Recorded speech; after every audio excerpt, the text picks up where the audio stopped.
বিশ্ববিদ্যালয়ের যে আইন সেই আইনেও সেটা স্বীকৃত। ফলে এই যে একটা সিদ্ধান্ত দিলেন সেই উদ্ভূত পরিস্থিতিতে আমরা আমাদের কথা আপনাদের সামনে তুলে ধরতে চাই গণতান্ত্রিক ছাত্রজোটের তরফ থেকে।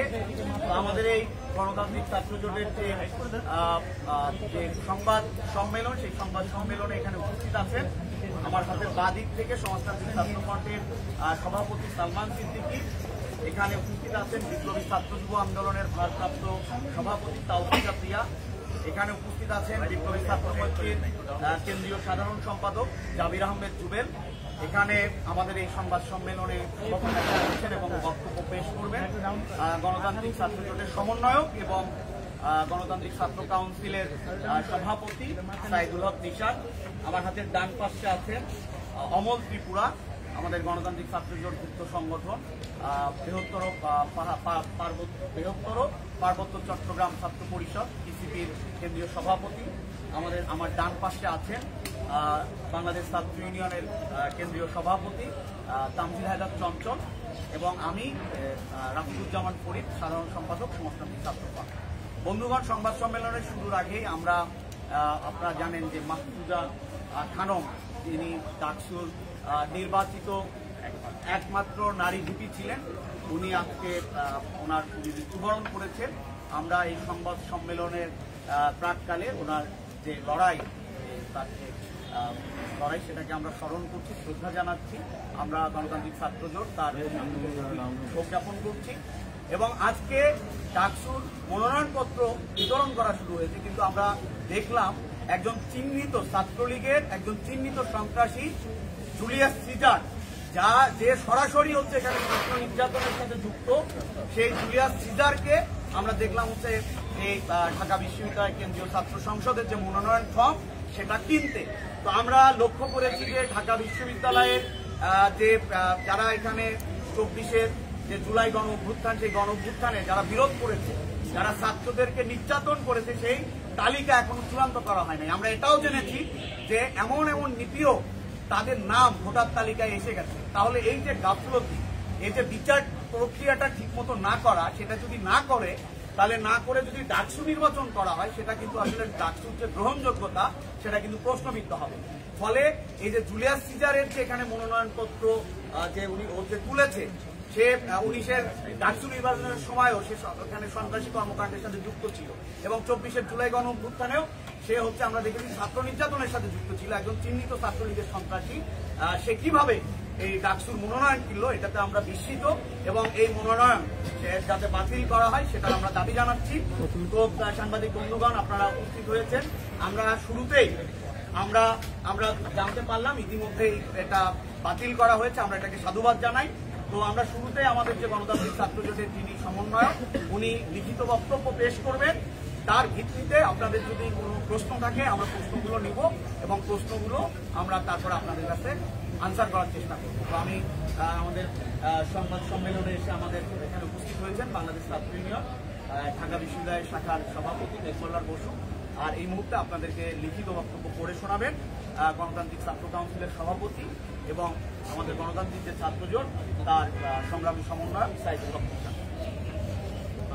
সবাইকে আমাদের গণতান্ত্রিক ছাত্র জোটের পক্ষ থেকে অভিনন্দন। আমাদের ডাকে সাড়া দেওয়ার জন্য আমরা লিখিত বক্তব্যটা সরাসরি আমি পাঠ করছি। এর পরবর্তী সময়ে আপনাদের কোনো প্রশ্ন থাকলে আমরা আমাদের নেতৃবৃন্দের কাছে সেগুলো জবাব দেওয়ার আমরা চেষ্টা করব। সংবাদ সম্মেলন 12 আগস্ট 2025, মধুর ক্যান্টিন, ঢাকা বিশ্ববিদ্যালয়।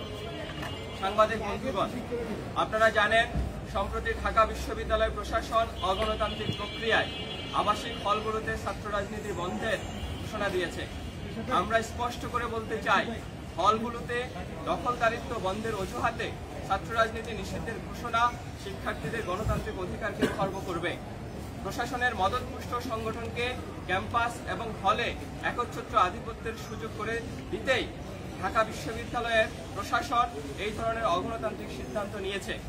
শিক্ষার্থীদের মূল আশঙ্কা ছিল ক্ষমতাসীন ছাত্র রাজনীতির মাধ্যমে নতুন করে গণরুম নির্যাতন চালুর সুযোগ তৈরি হবে কিনা, কিন্তু এই সংকট সমাধানে বিশ্ববিদ্যালয়ের সামগ্রিক সংস্কার, আবাসন সংকট নিরসন, প্রশাসনের দলীয় আনুগত্য বন্ধ সহ সমস্ত গুরুত্বপূর্ণ বিষয় এড়িয়ে গিয়ে ফলে ছাত্র রাজনীতি নিষিদ্ধের মতো জনতুষ্টিবাদী সিদ্ধান্ত গ্রহণ করা হলো, যার প্রভাব সুদূর প্রসারী।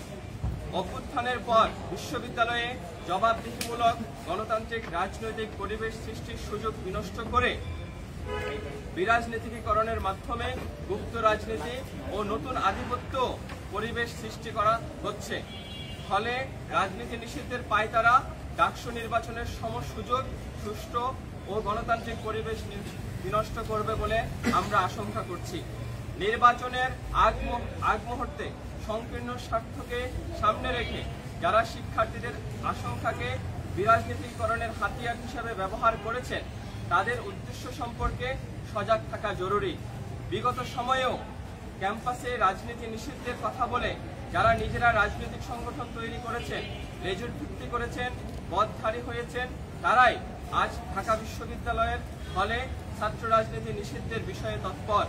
রাজনীতির নামে কোনো সংগঠন যেন ছাত্রলীগের মতো পুনরায় সন্ত্রাস, দখলদারিত্ব, গণরুম, গেস্ট রুম কায়েম করতে না পারে, সেই বিষয়ে ছাত্র শিক্ষকদের ঐক্যবদ্ধ থাকতে হবে।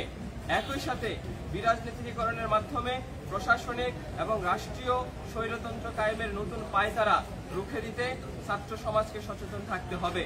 বন্ধুগণ, 24 জুলাই গণ অভ্যুত্থানে ঢাকা বিশ্ববিদ্যালয় সহ দেশের আপামর ছাত্র সমাজ নিরাপদ ও গণতান্ত্রিক ক্যাম্পাসের প্রত্যাশা করলেও তাদের এই আকাঙ্ক্ষা বাস্তবায়নে রাষ্ট্র, সরকার, শিক্ষা প্রতিষ্ঠান এবং বিশ্ববিদ্যালয় প্রশাসন ব্যর্থ হয়েছে। অভ্যুত্থান পরবর্তী সময়ে ঢাকা বিশ্ববিদ্যালয় সহ বিভিন্ন বিশ্ববিদ্যালয়ে উপাচার্য এবং প্রশাসনিক কর্মকর্তা গুরুত্বপূর্ণ পদগুলো চর দখলের মতো করে রাজনৈতিক দলগুলো দখল করে নিয়েছে। এক্ষেত্রে নিয়ম এবং যোগ্যতার মানদণ্ড হিসাবে কাজ করেনি। প্রশাসনিক এই কর্তা ব্যক্তিরা শিক্ষার্থীদের নয়, নির্দিষ্ট দল এবং সংগঠনের স্বার্থ দেখেছেন। ঢাকা বিশ্ববিদ্যালয় প্রশাসনের একই ভূমিকা আমরা গভীর উদ্বেগের সাথে লক্ষ্য করছি। বিশ্ববিদ্যালয়ে নিরাপদ গণতান্ত্রিক রাজনৈতিক পরিবেশ বিনির্মাণের ক্ষেত্রে প্রশাসনের ব্যর্থতা দৃশ্যমান। বিগত 1 বছরে ঢাকা বিশ্ববিদ্যালয়ে প্রপাজ্জল এবং সাম্য হত্যাকাণ্ড সংঘটিত হয়েছে। নারী শিক্ষার্থীরা বিভিন্নভাবে হেনস্থার শিকার হয়েছেন। ভিন্ন মত ধারণ করার জন্য বহু শিক্ষার্থী মব ভায়োলেন্স এবং লাঞ্ছনার শিকার হয়েছেন। বিগত সময়ে ঢাকা বিশ্ববিদ্যালয় সহ বিভিন্ন ক্যাম্পাসে গণতান্ত্রিক ছাত্র জোটের নেতাকর্মীরা ফ্যাসিবাদ বিরোধী লড়াইয়ে সর্বাত্মক ভূমিকা রেখেছেন। বারবার তারা সরকার, প্রশাসন এবং ছাত্রলীগের সন্ত্রাসীদের দ্বারা নির্যাতন, নিপীড়নের শিকার হয়েছেন। অথচ অভ্যুত্থান পরবর্তী সময়ে সামাজিক যোগাযোগ মাধ্যমে আমাদের সম্পর্কে নানা রকম মিথ্যাচার, প্রোপাগান্ডা ছড়ানো হচ্ছে। আমাদের সম্পর্কে জনমানসে বিদ্বেষ উস্কে দেওয়া হচ্ছে। এসব ঘটনা গণতান্ত্রিক শিক্ষা প্রতিষ্ঠান, পারস্পরিক সহাবস্থান এবং গণতন্ত্র চর্চার জন্য হুমকি স্বরূপ। দীর্ঘকাল ধরে ছাত্রলীগ সহ শাসক শ্রেণীর বিভিন্ন ছাত্র সংগঠন ছাত্র রাজনীতির নামে হল দখল, সিট দখল, জুলুম, নিপীড়নের বিরুদ্ধে অপরাজনীতি করে এসেছে। এসব ঘটনাকে কেন্দ্র করে সাধারণ শিক্ষার্থীদের অনেকের মধ্যে ছাত্র রাজনীতি সংক্রান্ত অবিশ্বাস, হতাশা, নিরাশার জায়গা রয়েছে। এর বিপরীতে অভ্যুত্থান পরবর্তী সময়ে অধিকার সচেতন শিক্ষার্থীদের দ্বারা সত্যিকারের গণতান্ত্রিক ও গণমানুষের পক্ষের ছাত্র রাজনীতির ধারাকে শক্তিশালী করার প্রয়োজন ছিল, যা বাস্তবায়নের সম্ভাবনা তৈরিও হয়েছে। এই সম্ভাবনাকে সবচেয়ে বেশি ভয় পায় স্বৈরতান্ত্রিক ও ফ্যাসিবাদী ধারার সন্ত্রাসী ছাত্র সংগঠন সমূহ। সেই জায়গা থেকেই এই সংগঠনগুলোর মধ্যে কেউ কেউ দীর্ঘদিন ধরে ছাত্র রাজনীতি বন্ধের দাবি কৌশলে শিক্ষার্থীদের মধ্যে ছড়িয়ে